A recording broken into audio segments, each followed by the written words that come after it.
in the entire history of humanity, nobody has been able to answer this question. Nobody has been able to explain in any convincing fashion or manner what love is. Not a scientist, not a philosopher, not a mathematician, not even the Buddha. There is a reason for it. Love is the only such thing in the whole of human experience, in the collective experience of the universe. Love is the only such thing that has no opposite to it. You can say, well, of course there is opposite to love, which is hate. But the opposite of love is not hate. If opposite of love were to be hate, then absence of hate should imply love. But it doesn't. Love is something more, much more than just absence of hate. Just because you don't hate something doesn't mean you love it. Like has an opposite. Dislike. Good, bad. Right, wrong. But love has no opposite. Hate is almost the opposite of like, in a way. Because if I am not hating you, then it can imply that I like you. But love is nowhere near in this discussion. Love is somewhere very far away. Anything that stands above and beyond the duality of life can never be expressed in words. We can only understand it experientially. Experientially, we know love is real.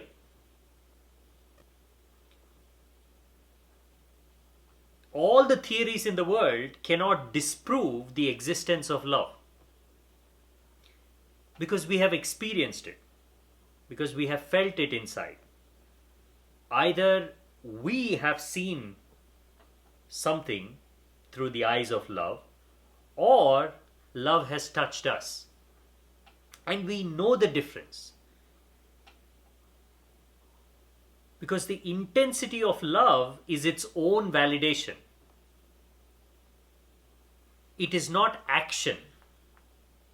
It is not a certain type of behavior. For example, you can try to fake the love of a mother.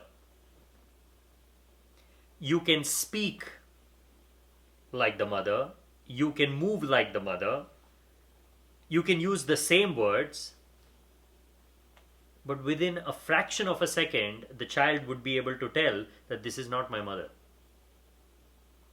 Even if you were to replicate all the external factors, something will be missing. That something is love, which cannot be quantified, which cannot be brought into the dimension of human language. One important reason for why it is so difficult to explain love, it's so difficult to understand it, is love sits at the very source of everything we are experiencing. Love is not an object of experience. Love is the source of it. And we can never see the source because we are operating from that source. We are all expressions of love.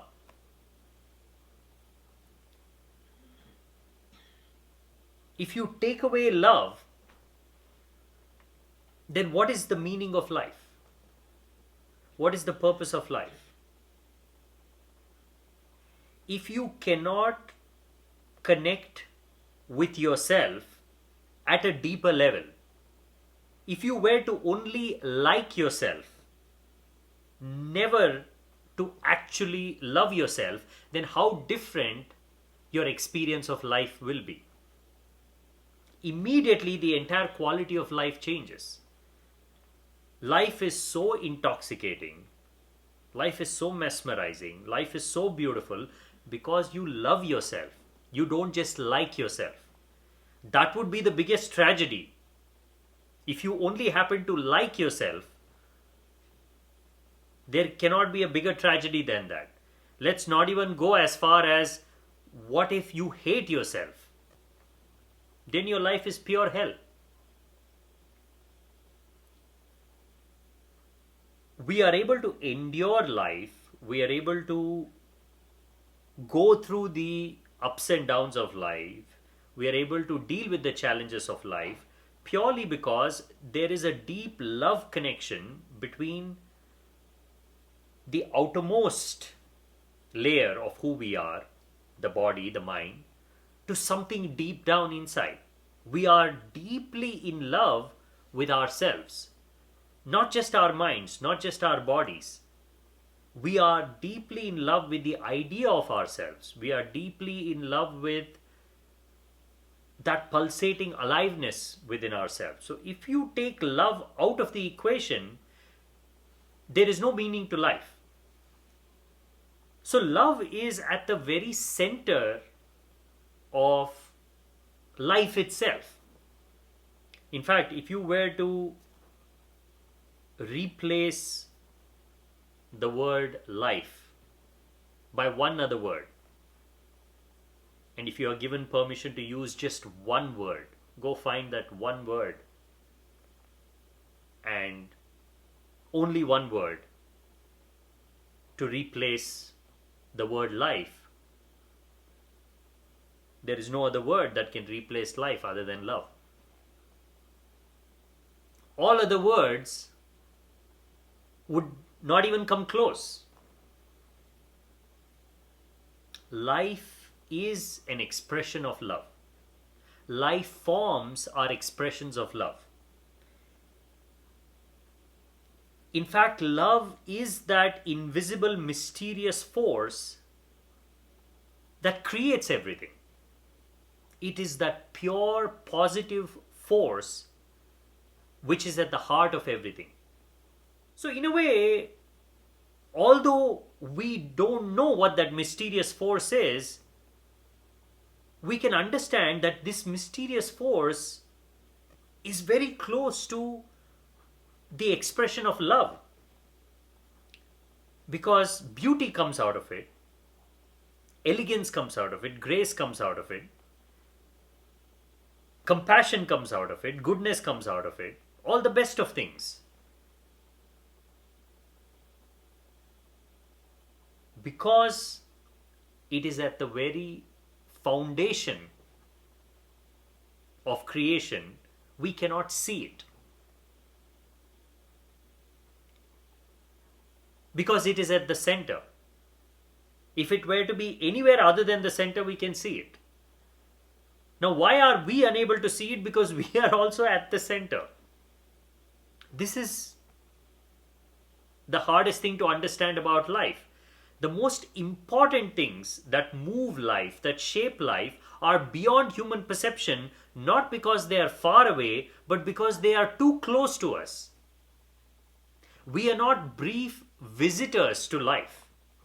We are life. We are aliveness. Now, why is it that we are unable to define love in any clear terms? It's because we are love.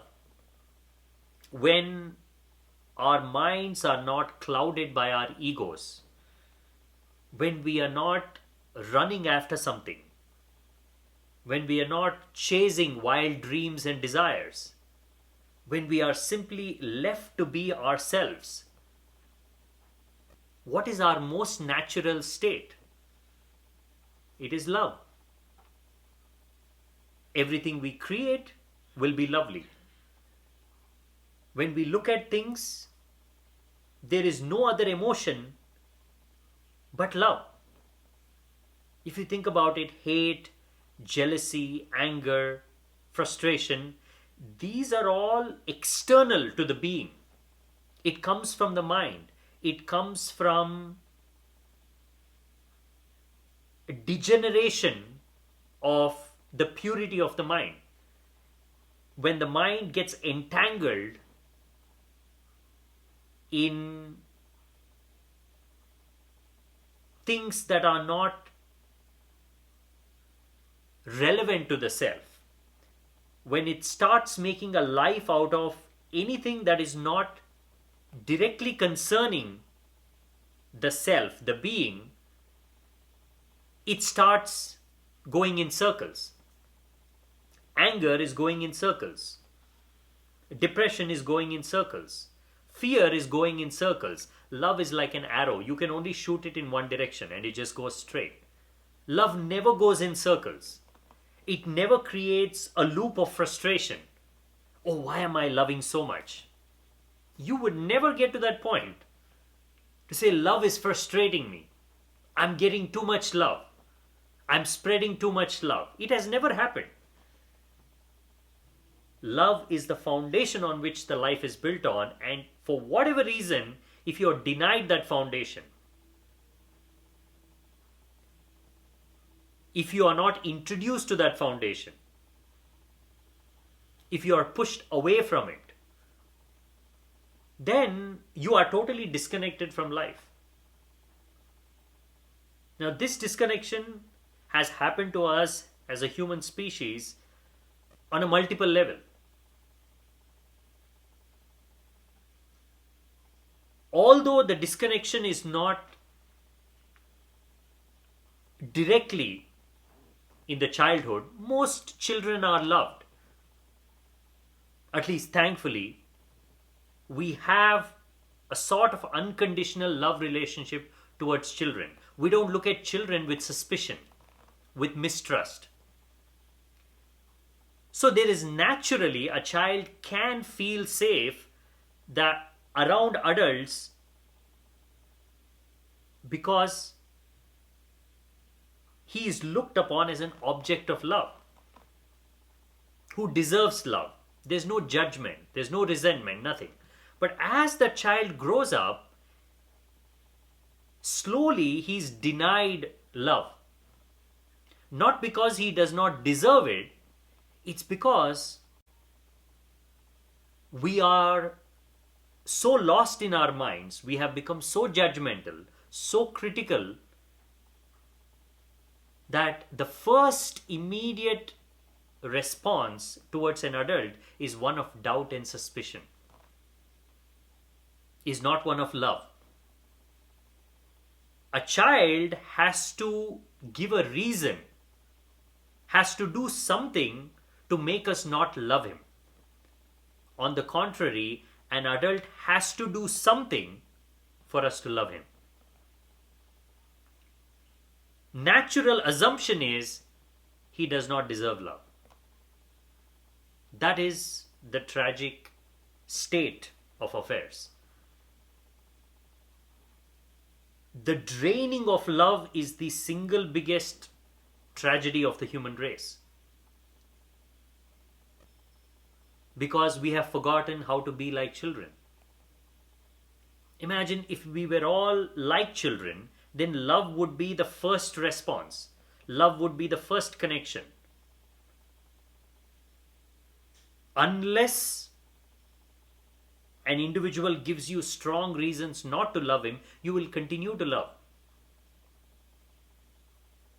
But on the contrary, as we grow up, we block ourselves and each other from love because of the mind, because of the ego, because of forgetting that life is here and now. we are so much in either the tomorrow or the yesterday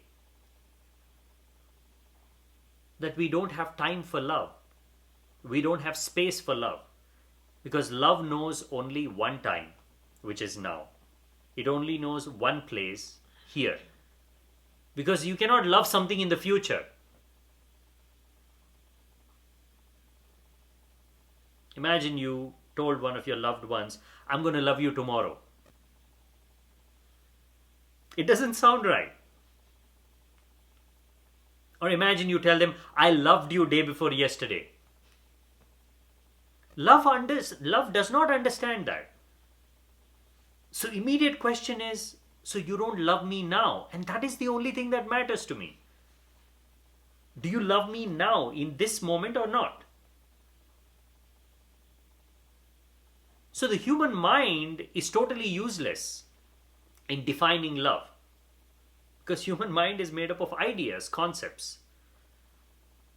All that the human mind has generated out of its delusions, it can define it. It can define anger, it can define frustration, it can define dreams, desires. But it cannot come anywhere close to defining love because it did not create love. The only thing we need to be concerned about is, are we in touch with it? Because love is our nature.